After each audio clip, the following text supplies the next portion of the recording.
morning sun cast long shadows across the worn linoleum floor of Murphy's Diner as Sarah Chen tied her apron strings and prepared for another day of serving coffee and dreams deferred. At 22, she had been working at the small roadside cafe for 3 years, saving every tip and spare dollar for her goal of attending culinary school. The diner sat at the intersection of Highway 9 and Oak Street, a place where truckers stopped for fuel and families grabbed quick meals during road trips. Sarah had grown up in the apartment above the diner, where her immigrant parents had worked double shifts to make ends meet. Her father had been a chef in Taiwan before coming to America, but language barriers and lack of credentials had relegated him to washing dishes in restaurant kitchens. Her mother cleaned offices at night and helped with the diner's morning prep. They had instilled in Sarah a work ethic that bordered on relentless and a belief that kindness cost nothing but could change everything. The Tuesday morning crowd was typical: a few construction workers grabbing coffee before heading to job sites, an elderly couple sharing a newspaper over breakfast, and Mrs. Henderson, who came in every day at exactly 8:15 for her black coffee and wheat toast. Sarah moved efficiently between tables, refilling cups and taking orders with the easy smile that had made her a favorite among the regulars.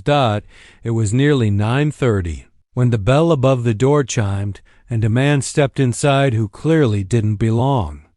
In Murphy's Diner, he wore an expensive charcoal suit that probably cost more than Sarah made in 2 months, and his Italian leather shoes clicked against the floor as he looked around with a bewildered expression of someone completely out of their element.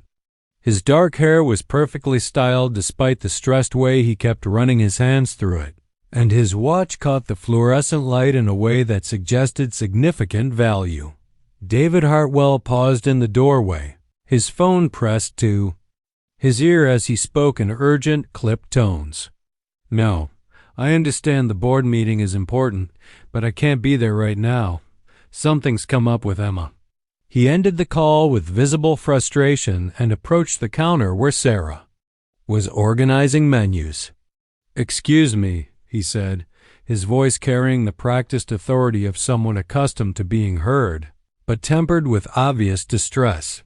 "I'm looking for Lincoln Elementary School. My GPS isn't working, and I'm supposed to pick up my daughter in 20 minutes. Sarah looked up from her menus, immediately noting the tension in his shoulders and the way his expensive facade couldn't quite hide the panic in his eyes. She had seen that look before: the expression of a parent who felt like they were failing at the most important job in the world. "Lincoln Elementary? That's about 15 minutes from here if you know the shortcuts," she said, setting down her work to give him her full attention. "But the main roads are all torn up for construction right now. You'll get stuck in traffic if you go the obvious way." David's face paled. 20 minutes? I've already been driving around for 40 minutes, trying to find it. Emma's going to think I forgot about her." He pulled out his phone again, staring at the black screen. "And now my phone's completely dead." Without hesitation, Sarah grabbed a paper napkin and a pen from behind the counter. "Okay, don't panic. I know exactly how to get you there. My little cousin goes to Lincoln, and I pick her up sometimes." She began sketching a rough map, her movements quick and efficient. "From here, you're going to go left out of the parking lot, then take your first right onto Maple Street. That'll take you past the construction zone." As she drew, she continued explaining the route in detail, marking landmarks and noting where he might get confused. "When you see the big blue water tower, you'll know you're getting close. The school is right after the fire station. You can't miss it because there's always a line of cars during pickup time." David watched her work, amazed by the stranger's willingness to help. In his world of corporate meetings and million-dollar deals, people rarely offered assistance without expecting something in return. "You're incredibly kind to help me like this. I don't know how to thank you." "Just get to your daughter," Sarah replied, handing him the hand-drawn map. How old is she? 7. Emma's 7, and it's only her second week at this school. We just moved here from Seattle, and everything's still so new and scary for her. His voice softened when he talked about his daughter, the corporate executive. Facade dropping away to reveal a devoted father. I promised her I'd always be there when she needed me. Sarah's heart went out to him. She remembered her own childhood fears about being forgotten at school. The relief she'd felt every afternoon when she saw her mother's familiar face in the pickup line. 7's a tough age for big changes. But you're here now, and that's what matters.